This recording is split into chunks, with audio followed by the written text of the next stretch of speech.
Okay, so today is the 2nd of Shvat, the Yortzeit of Reb Zusha of Anipoli, and the 31st of January. And we're starting chapter 2 of Mitzvahs Kiddush HaChodesh, Sanctifying the New Moon, page Ayin, Daf Ayin Amud Aleph. Hinei, בזמן שהיו מקדשים החודש על פי הראייה, היו צריכים להיות שני עדים כשרים, מעידים על ראיית הלבנה.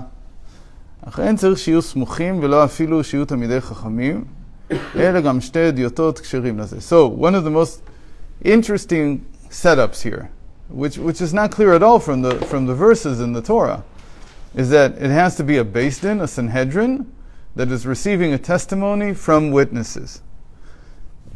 Now, these witnesses, he says, they need to have seen the birth of the new moon, and they come before the Beis Din and they testify. And he says they don't need to be smuchin, they don't have to be ordained, they can be just regular people. They don't even have to be scholars. Nothing. Where did this setup come from? In the Torah, there's no mention of it. The Torah just says, "Chodesh hazeh lachem rosh chodeshim." That's it. This month for you is the first of months, and we said lachem is Moshe and Aaron. He's speaking to Moshe and Aaron. We know that. So from that we learned that okay, azeh, okay, yeah. That's an interesting point. So you're saying that Hashem, right before, it's like Hashem showed them. Day. Hashem showed them. Interesting. So where did we get this whole idea that there need to be two witnesses? And the real question here is, and this is actually a simple question to answer, but you have to ask it. What do they? When you testify to something, you testify to something. There has to have been a claim made. Let's say I come and I say, Shlomo owes me $100. And then I say, I have two witnesses that saw me loan the money to him. Okay, so bring the witnesses and let's check the claim. What's the claim? That Shlomo owes me $100. What's the claim here? Again, to go back to my point,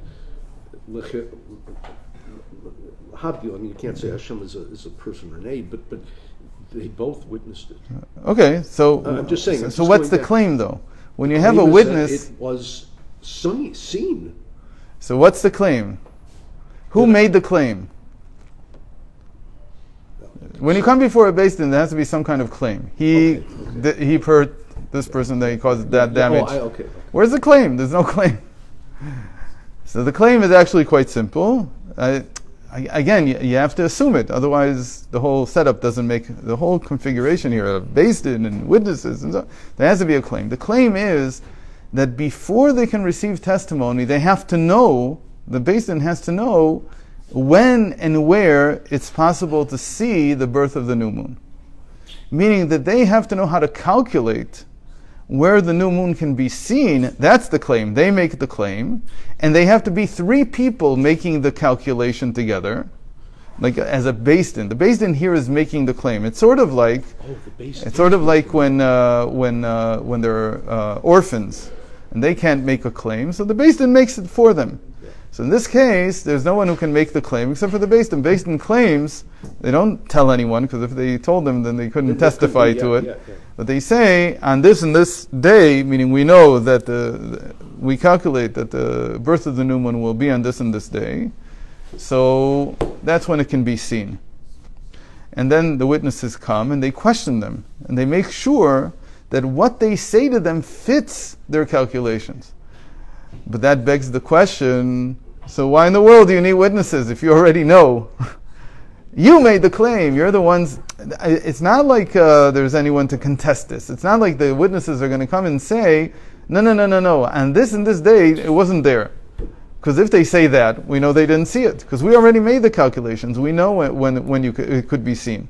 So imagine the two witnesses come and they say it wasn't on that hour, it was a different hour, and the moon was facing. The calculation is much more important than the witnesses, than the testimony. So what do you have the testimony for? What good is it? You already know. Okay? So that's just to strengthen the strangeness of this situation, that you're asking witnesses to come and tell you something you already know. And again, your claim overrides the witnesses. If they don't, say the right thing, they're false witnesses. You don't do anything to them, but that's right. but they're not going to be. But what is this? Okay. והעניין כי הראייה נמשכת מן החוכמה כמאמר איזהו חכם הרואה את הנולד. So seeing, sight itself, the sense of sight, is the manifestation of wisdom. Okay, so each one of the senses, of the 5 senses that we have in our body, derives from one of the sfirot. So it will be chokhmah, bina. Bina is hearing. And then we have smell, which is usually associated with dat. And then the body itself, the sense of touch, that's what am I missing? What sense am I missing? Smelling and tasting. Tasting, sorry. So the taste is a lot of times associated with a keter, actually. We talked about this. The taste also means tam, it's like a reason. But sometimes it's dat. And then the sensing, feeling things is the body itself. That's tiferes. What am I missing still? No, what sense am I missing? There's sight, sound, smell, and taste, and touch. So we did all of them. Okay, so we did all. We said hearing is bina. Okay, speech. Okay. And speech is not a sense. Okay. So again, hearing and seeing and hearing, and taste is either in the keter, in the crown, or it's in dat. That's how we usually put it. And then we have smell. Where do we put smell? So smell is I made a mistake. So smell is the tiferes. That's the ability of the soul. The soul is associated with that. And touch is the malchus. Okay, now it's right. So sight emanates from wisdom. And one of the hints at this is that the sages are called the eyes of the congregation. So a person who has sight is called the eyes of the congregation. And I also skipped to your line. The sages also say, who is wise? He who sees that which is coming into being. So that which is coming into being is foresight. It's a deeper sense of wisdom. It's not regular wisdom. It's much deeper than regular wisdom. But still, it's sight.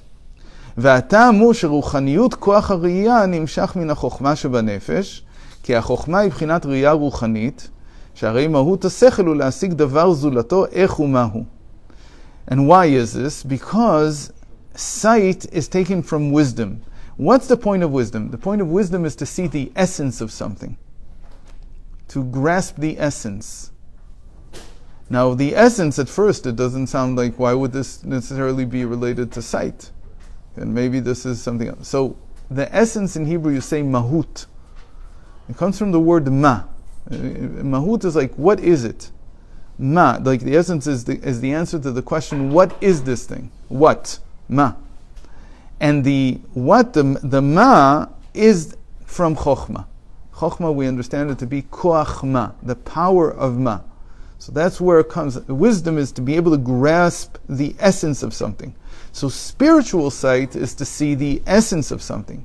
Physical sight is to see the external manifestation of that essence. So if I say, I see an elephant, so the wisdom, the inner wisdom would say, what is the essence of an elephant? The external wisdom, which was my eyesight, is to recognize the elephant itself. That's a definition.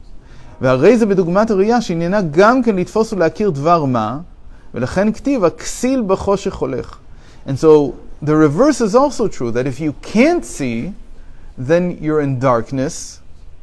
And if you're in darkness, there's a verse in Ecclesiastes 2:14 that the fool walks in darkness. Why is he walking in darkness? He could be a seeing person. So why is he walking in darkness? Because he's a fool. The fool here being the opposite of the wise man. The wise man is one who grasps the essence of something. The fool only grasps the external part of it. So, for instance, if you look at nature, and you don't know anything about the mathematical laws of nature, so all you see is like an animal. At most, you can get habitually regularized to it, like to what's going on, but you don't understand what you're seeing. The moment that you mathematize nature, then you see, then you begin to see.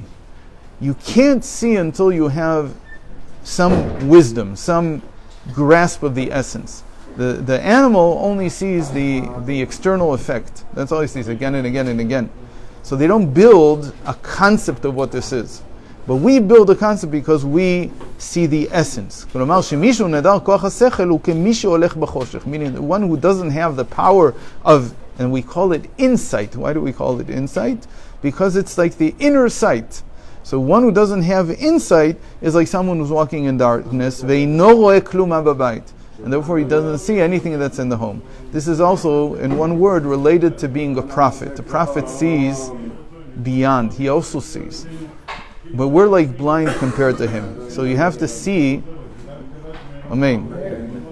Well, we'll continue this on Sunday. Hopefully I'll remember about the prophet. Good Shabbos.